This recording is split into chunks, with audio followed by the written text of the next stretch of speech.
Një nga gabimet që shohim është mos marrja e trajtimit nga mjekët. Ka shumë pacient, njerëz në Shqipëri që e kërkojnë në zgjidhjen e këtyre trauma nga njerëz që nuk janë mjek, e ushtrojnë këtë profesion për arsye ndryshme.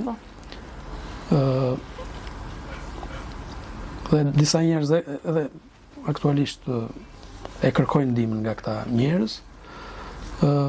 Gabimet që kemi parë më të shpeshta janë imobilizimet e frakturave. Kur themi imobilizim do thotë e fiksojmë gjymtyrën me një mënyrë të caktuar që fraktura mos lëvizi dhe të shërohet. Por edhe kjo ka mënyrën e vet shkencore, ka disa protokolle se si duhet bërë, sepse kur një gjymtyr pson një frakturë, me njëherë mbas frakturës vjen kjo faza e ëntjes, e edemës, e cila ndonjëherë është kaq e madhe, kaq masive, sa në qoftë se ne e imobilizojmë të gjymtyr me mënyra që nuk lejojnë të zhvillohet kjo edem,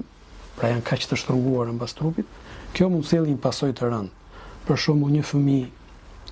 që pson një frakturë bryli nga më të shpeshtat, qoftë se imobilizohet me mënyra popullore, nga njerëz që nuk janë specializuar në këtë trajtim, mund të sjellë një pasojë të gjymtyra e tyre që mund të invalidizojë dorën e tyre përjetësisht. Për shkak të edemës së madhe që zhvillohet rreth brylit kur psohet një frakturë, kjo mund të sjellë në shtypjen e arterjes kryesore të brylit, të nervave që gjenden rreth brylit, të cilat pastaj mund të sjellin një dëmtim të përhershëm të funksionit të dorës. Dhe kjo është një gjë që ne e kemi parë në praktikën tonë, por për fat mirë kemi ndërhyrë në kohë dhe është shmangur